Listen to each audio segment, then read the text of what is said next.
Action लिया गया है और क्या बिहार भवन का प्लान है। पर मैं उम्मीद करती हूँ महाराष्ट्र भवन को भी ऐसे ही जमीन दी जाएगी जैसे अगर बिहार भवन बन रहा है महाराष्ट्र में, वैसे ही बिहार हो, उत्तर प्रदेश हो, छत्तीसगढ़ हो,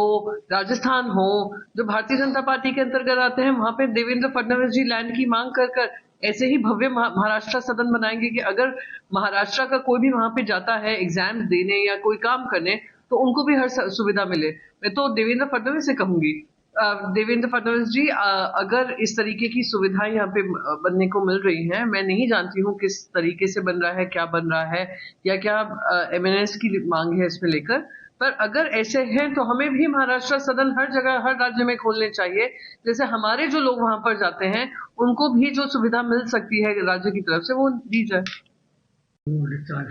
देखिए, यहाँ पे तो और भी स्पष्ट होता जा रहा है और बिल्कुल बेशर्मी से काम हो रहा है कि आप पार्टी में को ज्वाइन कर लें, भारतीय जनता पार्टी को, या भारतीय जनता पार्टी के अलायंस में आ जाएं तो उनको 100 खून माफ है, 100 करप्शन माफ है, भ्रष्टाचार जो 70,000 करोड़ से लेकर 50,000 करोड़ से लेकर 5,000 करोड़ तक हो, तो जनता उसके लिए पिसती रहे टैक्स दे देकर, पर ये लोग भ्रष्टाचार कर कर क्लीन चिट पा सकते हैं क्योंकि वो भारतीय जनता पार्टी के साथ जुड़ गए हैं। मैं प्रधानमंत्री जी से पूछना चाहूंगी, प्रधानमंत्री जी 2014 में आपने बिल्कुल ये वादा किया था कि जीरो टॉलरेंस टू करप्शन रहेगा। यहाँ पे तो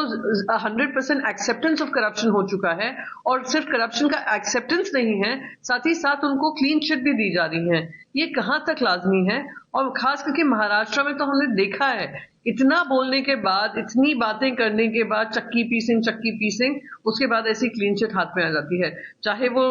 शिंदे गुट हो, चाहे वो अजीत पवार जी का गुट हो, वो दिख रहा है कि ये लोग जो गठबंधन है, ये महायुति नहीं है, महाझूठी है, जो भ्रष्टाचारों को पर्दाफाश करने की जगह भ्रष्टाचारों को बचाती है, और सिर्फ बचाती ही नहीं है, उनको मंत्री पद से भी नवाजती है।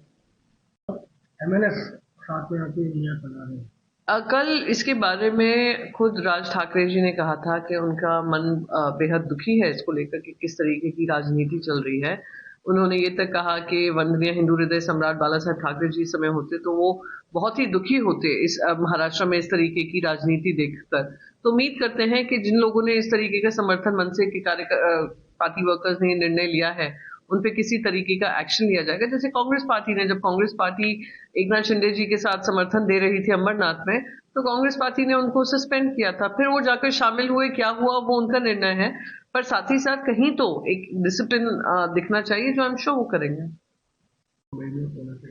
नहीं, सबसे पहले तो शिंदे कभी बाला साहेब ठाकरे जी के विचारों को मानते ही नहीं थे।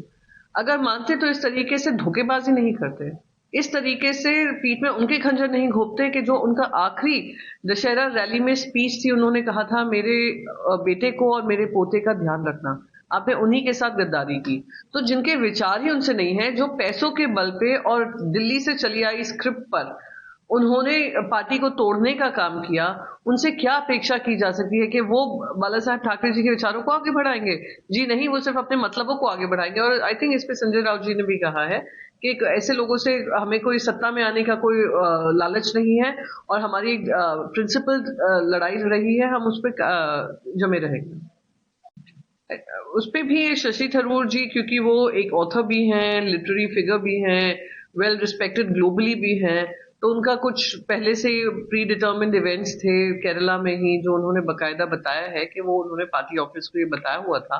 कि उनके इवेंट्स रहेंगे अराउंड दोज डेट्स जिस दिन वो केरला के जो लीडर्स हैं, लीडरशिप मिल रही है दिल्ली में, उसके बारे में उन्होंने पहले से ही कहा हुआ है। तो मैं इसमें कोई अटकलें नहीं लगाना चाहूंगी। और आखिर में एक पक्ष के वो एमपी हैं, उस पक्ष में क्या निर्णय होता है, क्या डिसीजन होता है, क्या अंदर की खींचतान है, वो उस पार्टी को निर्णय लेना पड़ेगा। इसमें मैं कमेंट करूं या कोई और कमेंट करे, वो लाजमी नहीं होगा।